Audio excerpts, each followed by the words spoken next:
Hello, कैसे हैं आप सब। मैं आपका मेंटोर और आप देख रहे हैं लर्न इंग्लिश विदाउट रूल्स का एक नया और फ्रेश सेशन। आज यहाँ पर मैं उपस्थित हुआ हूँ फिलर्स के एक नए एपिसोड के साथ और ये है एपिसोड नंबर 8। तो उम्मीद है कि आप सब तैयार होंगे। तो चलिए फटाफट सेशन की शुरुआत करते हैं। लेकिन उससे पहले जो लोग इस चैनल को नए हैं, अब तक चैनल को सब्सक्राइब नहीं किया है तो सब्सक्राइब कर लीजिए, बेल आइकन प्रेस करके नोटिफिकेशन को ऑल पर रखिएगा, साथ में लाइक शेयर कर दीजिएगा। और अगर किसी प्रकार की कोई दुविधा हो, कुछ बदलाव चाहते हैं, नए एपिसोड की जरूरत महसूस हो रही है तो बिल्कुल कमेंट में लिखने से झिझकिएगा नहीं। चलिए सेशन की शुरुआत करते हैं। लर्न इंग्लिश विदाउट रूल्स के सेशन में एक बार फिर से आप सबका तहे दिल से स्वागत है।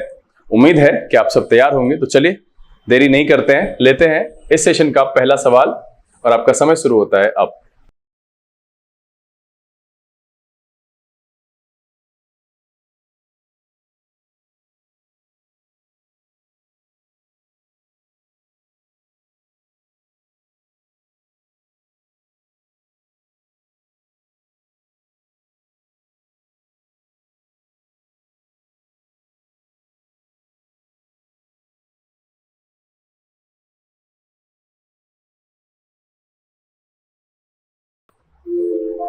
चलिए समय समाप्त हो चुका है। उम्मीद है आपने इसको सॉल्व किया होगा।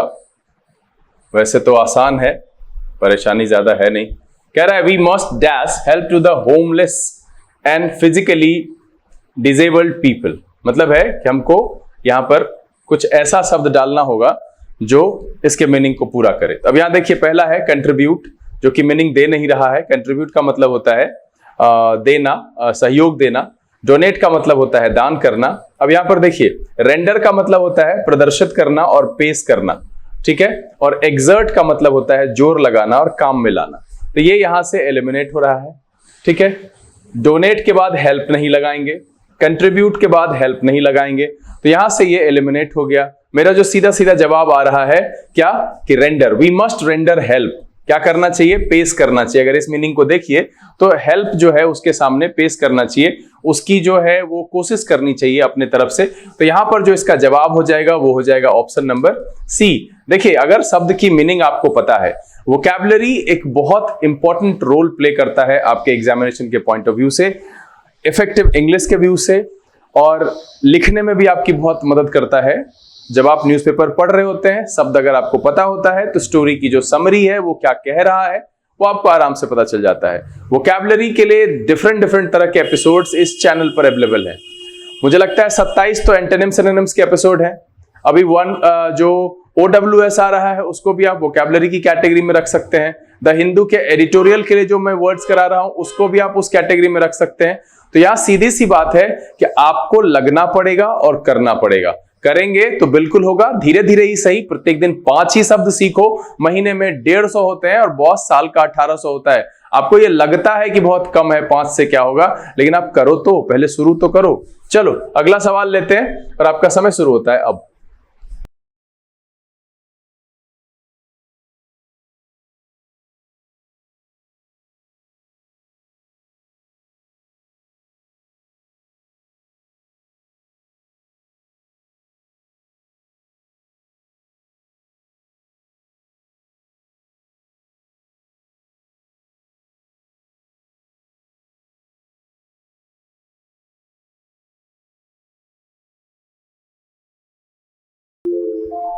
चलिए समय समाप्त हो गया। बहुत ही आसान है। क्या कह रहा है? Handle this glass table.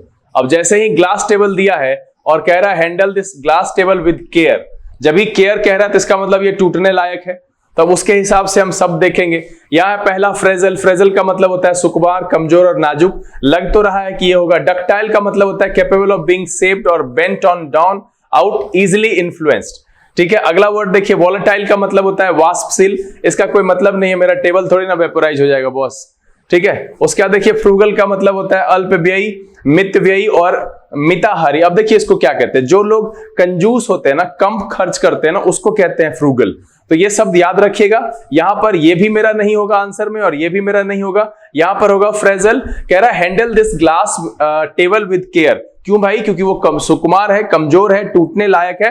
तो इसका जो जवाब हो जाएगा वो हो जाएगा ऑप्शन नंबर ए।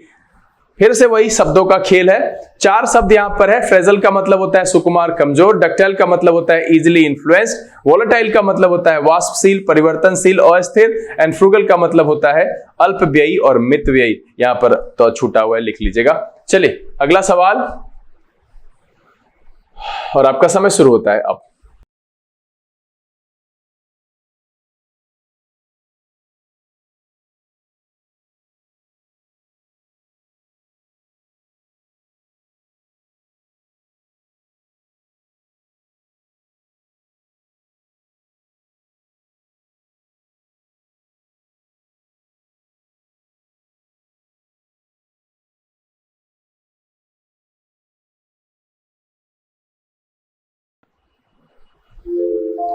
चलिए समय समाप्त हो गया। बहुत ही आसान है। कह रहा है ही dash a heinous crime.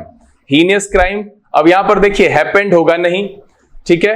Committed यहां पर लग रहा है कि ये सही है। मेड होगा नहीं और अकर्ड होगा नहीं। अब देखिए क्या है ना कि फिक्स होता है कि क्राइम कमिट किया जाता है, सुसाइड कमिट किया जाता है, एक्सीडेंट से मुलाकात होती है, शादी बनाई जाती है।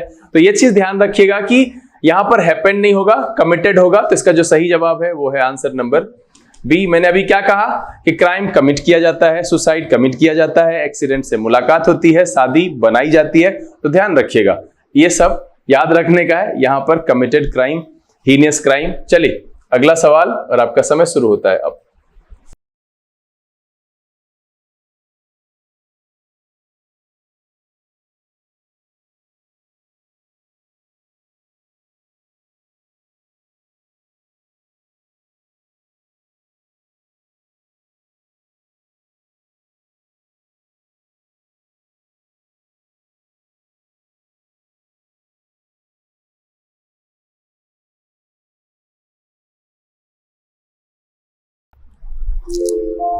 चलिए समय समाप्त। कह रहा है it is an day to start your new business, है ना। अब यहां पर नए बिजनेस शुरू करने के लिए तो सबसे पहले देखिए यहां पर एन लगा हुआ, और कितनी चालाकी से चारों ऑप्शन ऐसा रखा गया कि सबके साथ एन लगेगा। पहला देखिए ऑडेसियस का मतलब होता है दुस्साहसी और निडर, इसका कोई मतलब नहीं है इस सेंटेंस से। ओमिनस का मतलब होता है अनिष्ट सूचक और अपशगुन, ये भी यहां पर सेट नहीं बैठेगा क्योंकि कह रहा है कि स्टार्ट करना है बिजनेस, तो अनिष्ट सूचक और अपशगुन दिन पर तो करेंगे नहीं। ऑस्पिशियस का मतलब पवित्र, शुभ और मांगलिक होता है, जो कि यहां पर बेहतर लग रहा है। और ओकेजनल का मतलब होता है प्रासंगिक और असामयिक, मतलब कभी कभी जो ओकेजनल कहते हैं। तो यहां पर इसका भी कोई मतलब नहीं है, तो ऑस्पिशियस हो जाएगा। It is an auspicious day to start your new business. तो इसका जो आंसर हो जाएगा वो हो जाएगा ऑप्शन नंबर सी। चले, तो यहां जो आंसर है वो हो गया आपका सी। लेते हैं अगला सवाल, और आपका समय शुरू होता है अब।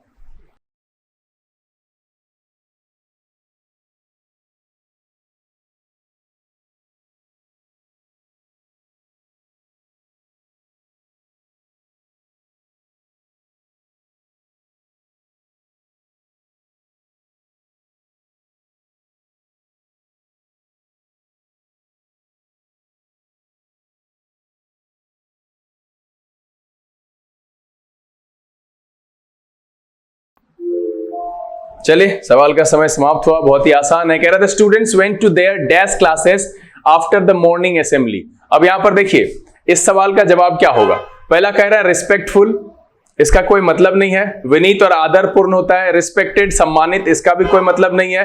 रिस्पेक्टेबल का मतलब आदरणीय और वंदनीय है। अब यहां पर क्या है कि जब असेंबली हो गया उसके बाद वो अपने अपने क्लास में गए, तो अपने अपने का क्या मतलब है, रिस्पेक्टिव। निजी, विशेष और अपना अपना का मतलब क्या है, रिस्पेक्टिव। तो इस सवाल का जो जवाब हो जाएगा वो हो जाएगा ऑप्शन नंबर डी, कि the students went to their respective classes after the morning assembly, तब जाकर के सही होगा। चलिए लेते हैं अगला सवाल, और आपका समय शुरू होता है अब।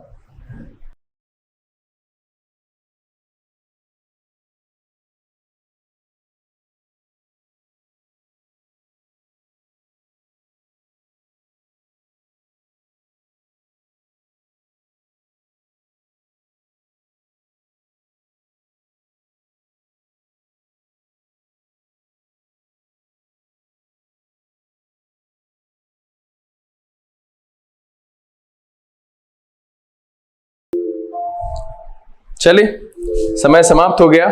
मैं यहां पर एक डिस्क्लेमर दे दूं कि एक यहां पर बड़ा प्यारा सा बच्चा है, किसी दिन आपको मिलवाएंगे वीडियो में। ये जो बीच में पैं पैं की आवाज सुन रहे हैं, वो अपने पिताजी के गराज में रखे हुए कार को अपने फर्स्ट फ्लोर से उस चाबी से ट्रिगर कर रहा है बार बार, तो थोड़ा इग्नोर कीजिएगा, आप क्या कर सकते हैं, उसको रोकेंगे तो रोना चालू कर देगा।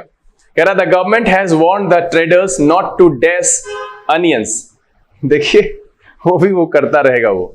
द गवर्नमेंट हैज वार्न्ड, अब यहां पर देखिए पहला जो है होर्ड, इसका मतलब होता है संचय करना, जमा करना, ठीक है।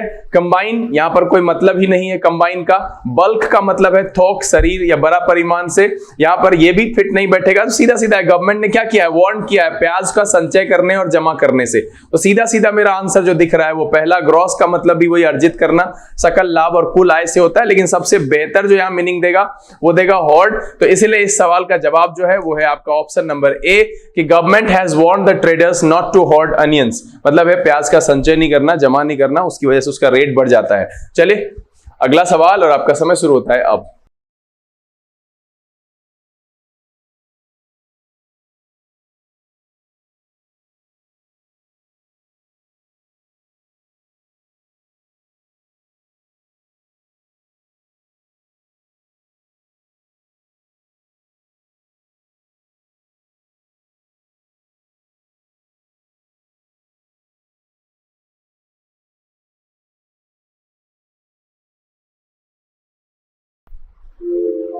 चलिए बहुत आसान है, कह रहा है C dash on paying the bill at the restaurant. अब देखिए ऑफर्ड नहीं, यहां पर जो ऑन लगा हुआ है आप इसको देख के पहचानिए कि इंसिस्टेड के साथ ऑन लगता है, इसके साथ नहीं लगता, इसके साथ नहीं लगता, इसके साथ भी नहीं लगता। और इंसिस्ट कहने का मतलब है जोर देने से है, तो फिक्स है कि यहां पर इसका जो जवाब है वो है ऑप्शन नंबर बी। याद रखिएगा कि इंसिस्ट के साथ क्या लगता है, इंसिस्ट के साथ ऑन लगता है। क्या लगता है, ऑन लगता है, ध्यान दीजिएगा। और उसी के हिसाब से हमने यहां पटाख से एलिमिनेट कर लिया कि भाई मेरा आंसर बी ही होगा। चलिए अगला सवाल और आपका समय शुरू होता है अब।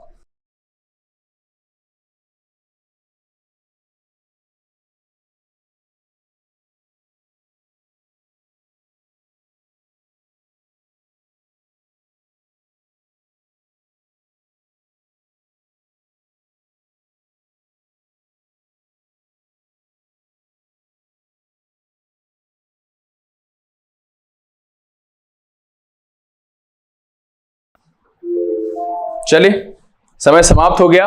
अब कह रहा है the groom stood before dash for the wedding ceremony at the church. अब यहां पर देखिए एटलस, एटलस के सामने तो खड़ी होगी नहीं, इसको आप जानते ही हैं, तो ये यहां से खत्म हो गया। ऑल्टर का मतलब जो ऑल्टरनेट होता है ना, बदल देने का सेंस होता है, तो यहां पर भी इसका भी कोई सेंस नहीं है।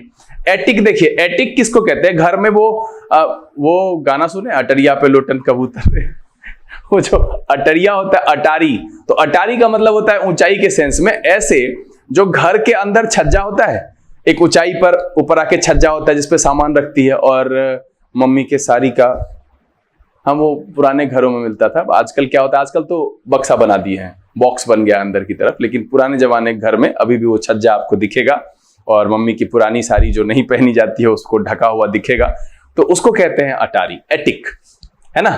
तो इसका मतलब होता है बदल देने से, इसका मतलब होता है अटारी। अब देखिए ये जो ऑल्टर है, इसका मतलब होता है टेबल जिस पर भगवान को चढ़ाने वाली सामग्री रखी जाती है, यानी वेदी। तो यह कह रहा है कि द ग्रूम स्टूड, तो ये जो लड़का, जो दूल्हा है वो खड़ा है, तो कहां खड़ा होगा भाई, एटलस का बात ही नहीं, एल्टर का बात ही नहीं, एटिक का बात ही नहीं, तो सही जवाब क्या होगा, अल्टर। मतलब जहां पर वेदी, वो जो भगवान को चढ़ाने वाली सामग्री, यानी चर्च की जो उपयोगी वस्तु है, जो वो ऑफर करते हैं, जो वहां रखी जाती है, उसके सामने खड़े हैं। तो इसका जो आंसर हो जाएगा वो हो जाएगा आपका ऑप्शन नंबर डी। चलिए अगला सवाल लेते हैं और आपका समय शुरू होता है अब।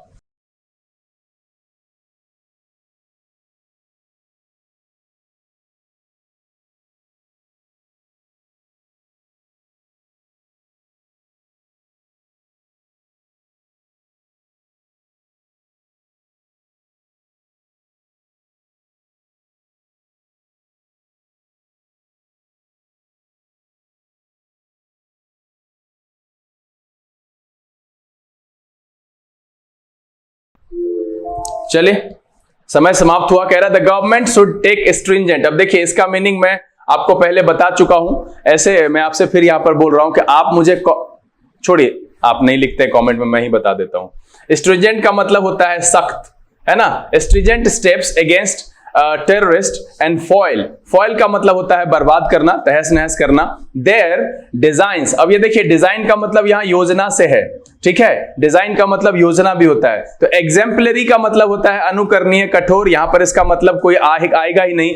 बेनेवोलेंट का मतलब परोपकारी और दयालु, तो भैया टेररिस्ट ऐसा परोपकारी और दयालु होने लगे तो हम तो कहेंगे भगवान दुनिया में सब टेररिस्ट ही हो जाए, लेकिन टेररिस्ट क्या है तो आप जानते ही हैं। कंड्यूसिव का मतलब होता है बढ़ने वाला, सहायक और उपकारी, ये भी यहां पर नहीं होगा। मैलिशियस का मतलब होता है दुर्भावनापूर्ण, जो कि इस संदर्भ में फिट बैठ रहा है। तो इस सवाल का जवाब जो है वो है ऑप्शन नंबर डी।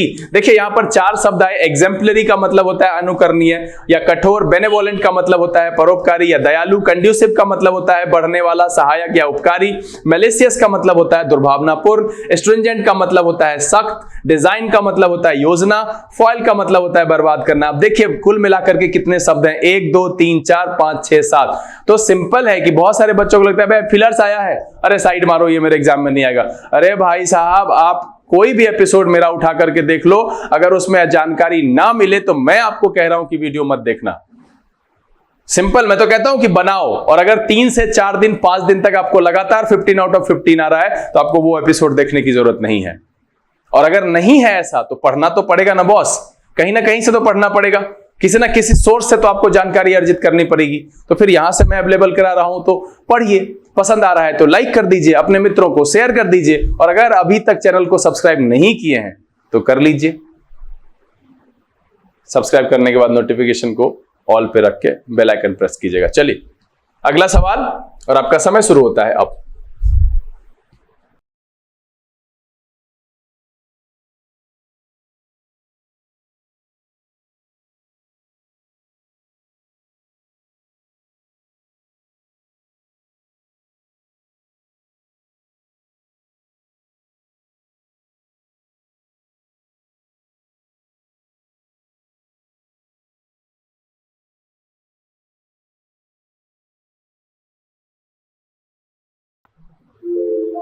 चलिए समय समाप्त हो गया है। कह रहा है a reward is a dash which motivates a person to achieve excellence in his field. अब रिवॉर्ड क्या होता है उसके लिए कह रहा है कि वो मोटिवेशन होता है पर्सन के अचीव एक्सेलेंस के लिए उसके फील्ड में। तो पहला कह रहा है मोन्यूमेंट का इसका मतलब स्मारक होता है, तो कोई मतलब ही नहीं है इसका। यहां पर कलेक्शन, कलेक्शन का मतलब जानते हैं संग्रहण से, इसका कोई मतलब नहीं है। रिकॉग्निशन का मतलब होता है पहचान, मान्यता। यह हो सकता है कि रिवार्ड जो होती है वो पहचान होती है जो मोटिवेट करता है पर्सन को to achieve excellence in his field. और मेमोरियल का मतलब स्मारक होता है, तो इसका भी कोई मतलब नहीं है। कलेक्शन का कोई मतलब नहीं है। तो इसका जो आंसर है वो है आपका ऑप्शन नंबर सी।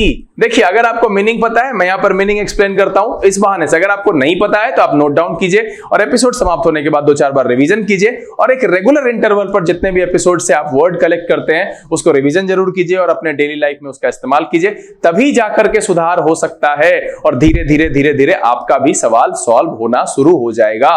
तो फ्रस्ट्रेट होने से कोई फायदा नहीं है। चलिए लेते हैं अगला सवाल, और आपका समय शुरू होता है अब।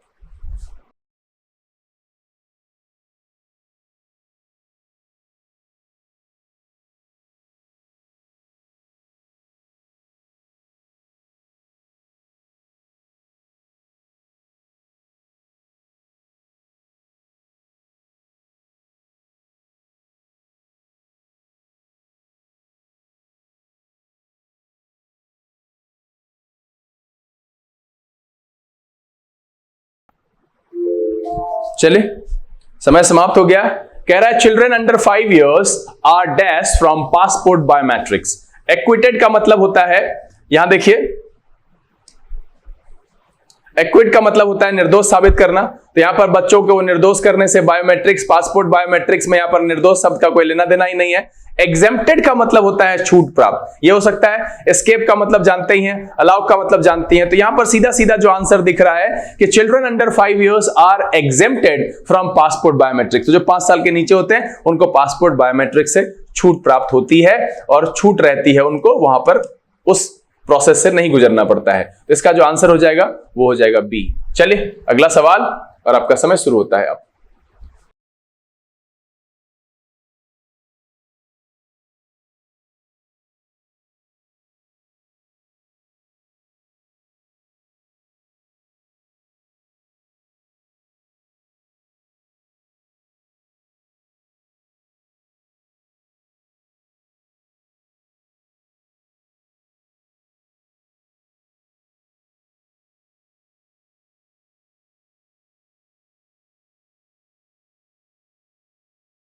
चलिए समय समाप्त हुआ। कह रहा है being a millionaire he is leading a dash life. अब देखिए एक्सपेंसिव का मतलब कीमती और बहुमूल्य, लग तो रहा है कि ठीक होगा। कंड्यूसिव का मतलब देखिए बढ़ने वाला, सहायक और हितकर, इसका कोई मतलब नहीं है संदर्भ में। डेस्टिट्यूट का मतलब देखिए से रहित या बदहाली, निस्सहाय, इसका भी कोई मतलब नहीं है। अब है लग्जीरियस। अब देखिए लग्जीरियस मतलब जो है वो यहां पर फिट बैठ रहा है, तो एक्सपेंसिव यहां से समाप्त हो जाएगा। तो इस सवाल का जो जवाब हो जाएगा, आंसर नंबर है इसका ऑप्शन डी कि being a millionaire he is leading a luxurious life, है ना। चलिए अगला सवाल और आपका समय शुरू होता है अब।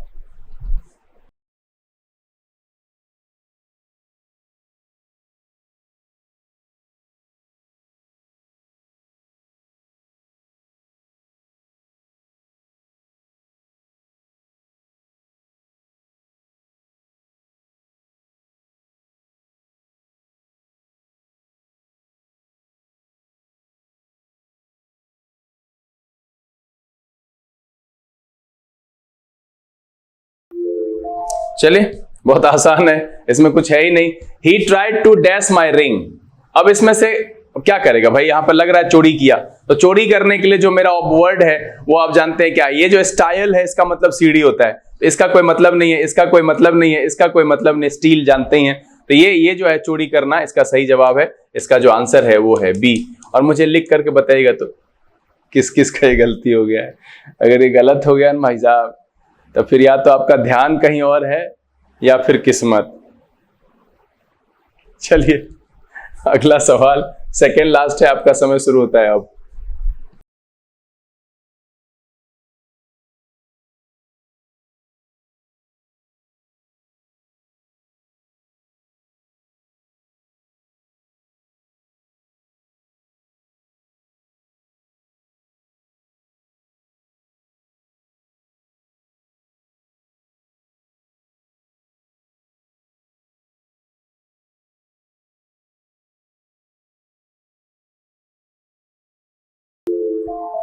चलिए समय समाप्त हो चुका है। कह रहा है I like both tea and coffee but prefer dash.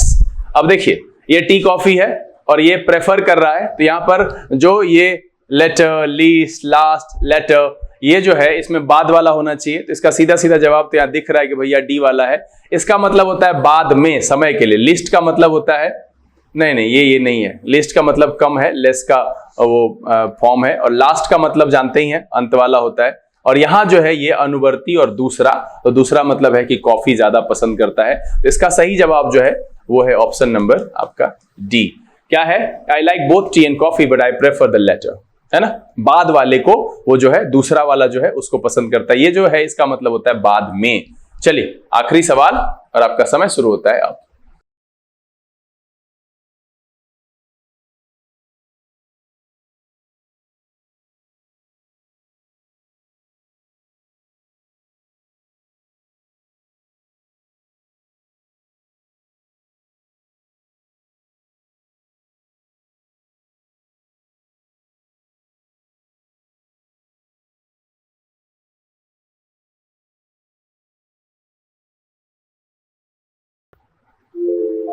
चलिए समय समाप्त हो चुका है। क्या कह रहा है, all students should express their dash views in the group discussion without any fear. अब देखिए यहां जो शब्द मेरा पहला दिया हुआ है वो अलग करना, समाज से दूर रहना, सेक्लूडेड, इसका कोई मतलब ही नहीं होगा। कह रहा है ग्रुप डिस्कशन में क्या करना चाहिए, विदाउट एनी फेयर कह रहा है, तो इसका मतलब होना चाहिए कि अपने ओपिनियन को खुल करके, अपने व्यूज को खुल करके रखना चाहिए। सेंस तो यही आ रहा है कि all students should express their dash views in the group discussion without any fair. तो जब भी विदाउट एनी फेयर कह रहा है तो इसका मतलब है खुल करके रहना चाहिए, खुल करके रखना चाहिए, सुस्पष्ट तरीके से रखना चाहिए। तो कैंडिड का मतलब होता है खुले दिल का, सुस्पष्ट तरीके से यहां पर दिखा है, कैंडिड व्यू होगा यहां पर। गार्डेड का मतलब सतर्क, तो इसका फिर कोई मतलब नहीं है। विदाउट एनी फेयर कह रहा है। और आउटस्पोकन का मतलब साहसिक, बोलने वाला, स्पष्टवादी। लेकिन यहां पर व्यूज है तो ये मेरा यहां से एलिमिनेट हो जाएगा। इसका जो सही है वो होगा कैंडिड व्यूज, है ना।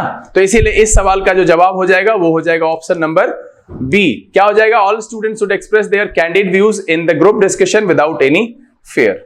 चले, उम्मीद तो है कि इस सेशन में आपको बहुत सारे नए शब्द सीखने के लिए मिले होंगे और आपने सबको नोट डाउन भी किया होगा। साथ में एक अच्छा अंक आपने यहां पर प्राप्त किया होगा, तो आप अपने द्वारा प्राप्त किए गए अंक को कमेंट में लिखिएगा जरूर। और अगर इस पूरे सेशन के दौरान कोई भी परेशानी रही है तो आप उसको शेयर करने से झिझकिएगा नहीं। कुछ भी पूछना हो तो बिल्कुल बेझिझक पूछिएगा। बहरहाल उम्मीद तो यह है कि ये सेशन आपको पसंद आया होगा। अगर ये वीडियो अच्छा लगा आपसे लाइक कर दीजिए। अगर अब तक आपने चैनल को सब्सक्राइब नहीं किया है तो विचार कीजिए, सब्सक्राइब कर दीजिए। समय यहां से विदा लेने का, बहुत जल्द इस तरह के एपिसोड के साथ फिर आपके सामने उपस्थित होंगे। तब तक के लिए आप घर में रहें, अपना और अपने परिवारजन का ख्याल रखें, खुश रहें, मस्त रहें, लेकिन पढ़ाई लिखाई जरूर करते रहिएगा। Learn English without rules session से this is BK Singh signing off. Keep reading, keep practising. Thank you, God bless you.